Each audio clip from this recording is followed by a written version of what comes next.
सड़क हादसे में दर्दनाक मौत हो गई है। यह मामला है सड़क अर्जुनी के पांडी सीतेपार गांव का, जिसमें एक ट्रैक्टर से एक युवक की मौत हो गई, जिसका नाम यशवंत सिंगाड़े है और मौत हो गई है। शीला दल ने यह आरोप लगाया है कि पुलिस प्रशासन ने इस मामले को रफा-दफा करने की कोशिश की है। इस पूरे मामले में पुलिस प्रशासन की लापरवाही देखने को मिल रही है। आइए इस संबंधी विस्तृत जानकारी दें। मॅडम बोला, काय म्हणायचे याच्यावर, काय मत आहे तुमचं? तुम्ही करा ना, आम्ही बोलतो ना।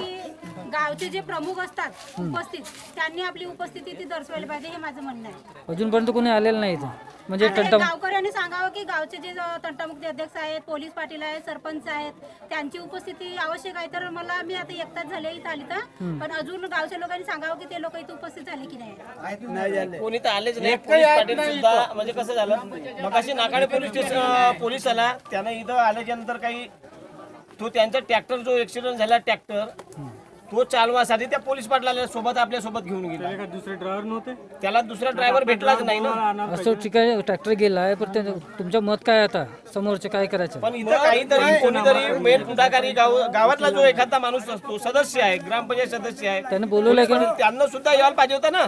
त्यांनी बोलवलंय का तुम्ही? गावामध्ये एखादा कार्यक्रम होते त्यावेळेस काम दिवसभर पूर्ण बंद राहते, कोणत्या दुसऱ्या समाजाचा राहिला तर, आणि मग हा जर दलित समाजाचं काम आहे तर त्यामुळे आता कुठं इथं यायला त्यांना वेळ नाही का?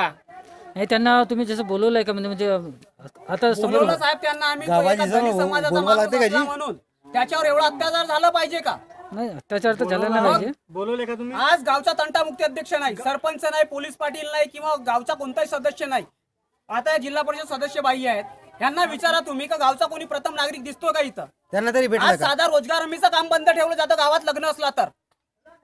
गावात लग्नाचा कार्यक्रम असला तर गावातला पूर्ण सार्वजनिक काम बंद असते, आणि मग आज एवढा ऍक्सिडेंटली केस असून सुद्धा का बंद नाही? व्यक्तीची जाण गेली तर सर्व एखादा गरीब माणूस मरण पावला, ऍक्सिडेंटली केस झाली तर त्याच्यावर का बरं अत्याचार करतात? जोपर्यंत माहिती न्याय मिळणार नाही तोपर्यंत आम्ही ते लाच उचलणार नाही। बाहेर गावला मयत झाली तर आमच्या सीतेपारचा रोजगार हमीचं काम बंद होता, मालूम आहे का? मग हा राज्य का झालं? हा कोणता राज्य झालं? तर माझ्या तरी मते हे जे मृत्यू पडले असतात किंवा असे अपघात झाले तर या ठिकाणी असे सांगायची गोष्ट नसते, फक्त एकाच्या कानी दुसऱ्याच्या कानी गेली तरी एक सहानुभूती, एक इंसान, एक व्यक्ती म्हणून जरी गावचा प्रथम नागरिक असला किंवा गावचे जे कार्यकर्ते असले किंवा इतर, तर त्यांनी एक मृत्यू पडला, एक व्यक्ती मरण पावला आपल्या समाजाचा किंवा आपल्या गावचा, तर यामध्ये सांगायची गोष्ट नसते, त्यांनी स्वतः येऊन भेट द्यायला पाहिजे माझ्या तरी।